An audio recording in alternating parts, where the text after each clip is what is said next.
Good afternoon, everyone. Is it too late for me to wish Happy New Year to everyone? Well, Happy New Year. Welcome to the noon briefing. Today, as you know, right after you are done with me and I'm done with you, we will have guests.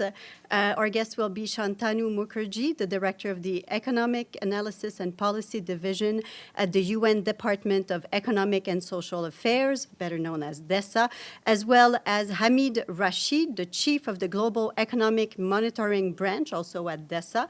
They will brief you on the launch of the World Economic Situation and Prospects Report 2024.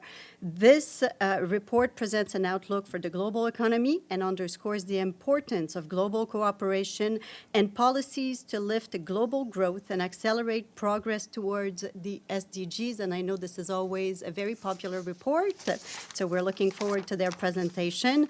Let me now turn to Gaza. I have an update on what is going on there. The Office for the Coordination of Humanitarian Affairs is telling us that bombardments and fighting continue in most of Gaza, as well as the firing of rockets by Palestinian armed groups into Israel. OCHA says that yesterday, January 3rd, for the second day in a row, the vicinity of Amal Hospital and the Palestine Red Crescent Society and Khan Younis was bombed multiple times throughout the day. Many displaced families who had been sheltering in the building and in the Red Crescent headquarters attempted to evacuate.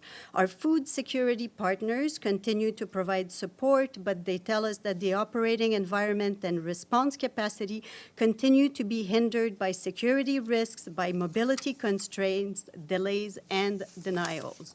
Despite these challenges, between December 28th and the 31st, the World Food Programme conducted a large-scale distribution of food to some 10,000 households in makeshift camps, as well as an additional 26,000 people displaced through distribution sites in Rafah.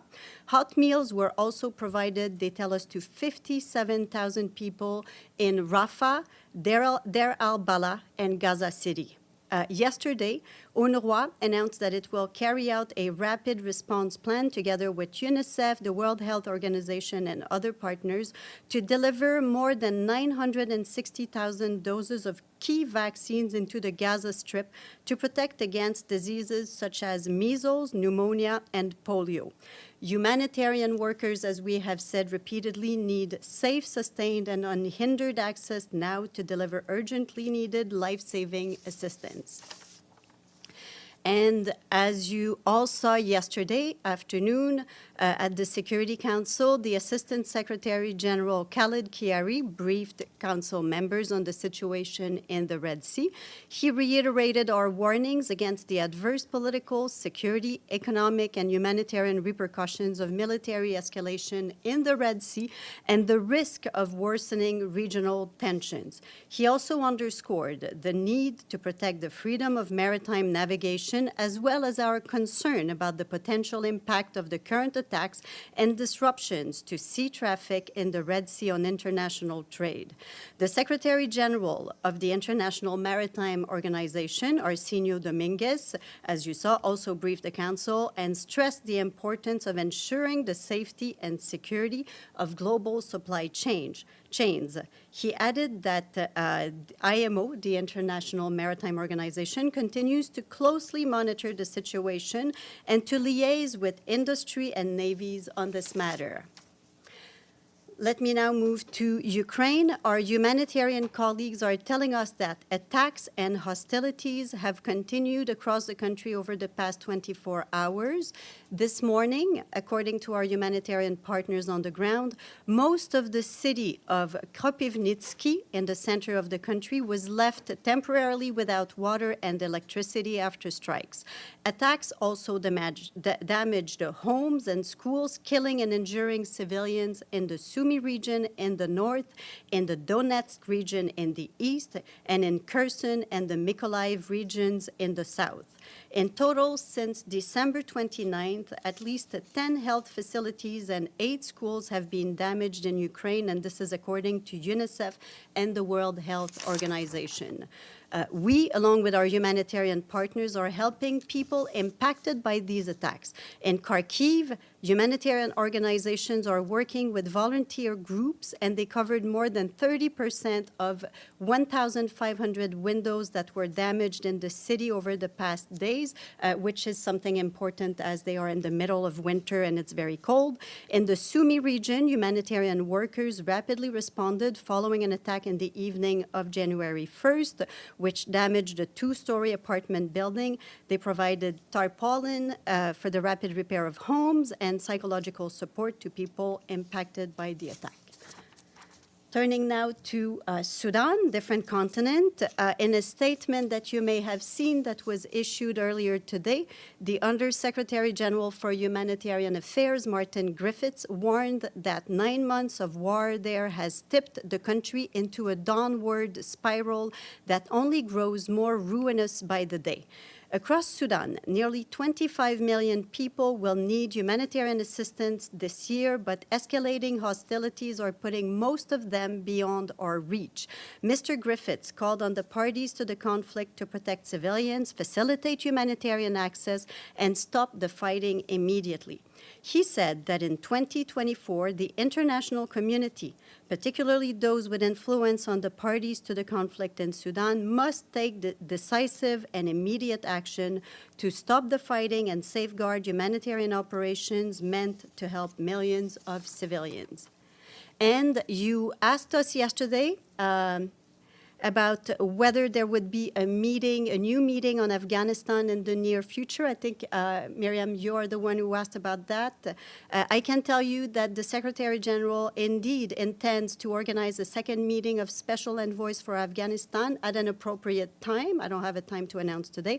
And this is to cement international consensus on the way forward and to discuss the recommendations of the independent assessments. James, I think you also asked about the special coordinator, Feridun Sinirlioglu. His work, I can tell you, has been extended until the end of February to support the preparations for the envoys meeting, as well as relevant consultations.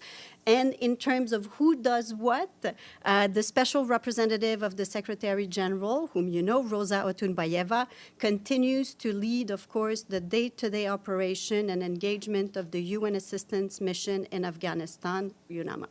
So that's what I have on that. And finally, today is, does somebody know what today is? It's BRAILLE Day. This day is a reminder that BRAILLE is essential in the context of education, freedom of expression and opinion, as well as social inclusion for blind and partially sighted people. And on this, I can now turn over to you. Yes, Edie, please go ahead. Thank you, Stephanie. 2 questions. First, on Sudan. You didn't mention any involvement by the United Nations in political efforts to settle the conflict and reports that these are going on. Is the UN involved, and who, if so, who, what, and where? So we welcome all the diplomatic efforts aimed at securing a ceasefire and charting a political way forward. And in terms of our direct involvement, I can tell you that Mr. Ramtam Lamamra, he is now preparing to hold extensive consultations with the Sudanese, as well as regional and international stakeholders to support our ongoing efforts to restore peace in Sudan. And on the Red Sea and the continuing Houthi attacks on ships. Can you tell us what Special Envoy Grunberg is doing, and is anybody else from the UN involved in trying to talk to the Houthis in particular? So what I have on that is, of course, you heard the briefings yesterday, so we stand by everything that our colleagues said yesterday at the Security Council. Everyone that is involved in the region is trying to de-escalate the tensions over there. Yes, Miriam. Thank you so much. Regarding to your answer about Afghanistan, is this special envoy's meeting going to be about selecting a special envoy, or the special envoy is going to be picked before that meeting? I don't have a timeline on the special envoy, apart that it was mandated by the Security Council. So we'll have an announcement when that announcement is ready. But that special envoys meeting is another one of those, like the one that DSG held last year. Yeah, but Senator Oglu's job is going to end like at the end of February. So a special envoy is going to be picked before the end of February. Is that what you're? We will have an announcement when it is ready. I don't have a date, a specific date, obviously. Thank you. Yes, James. Very quick follow-up on that. Where is that new special envoys meeting going to be? I heard one report it was going to be in Japan. Oh, I don't have a location to announce, but okay. we'll have more, as you know, as we get closer, we'll share all the details. Okay, thanks. Yes. Any other questions? Should I then turn to our guests?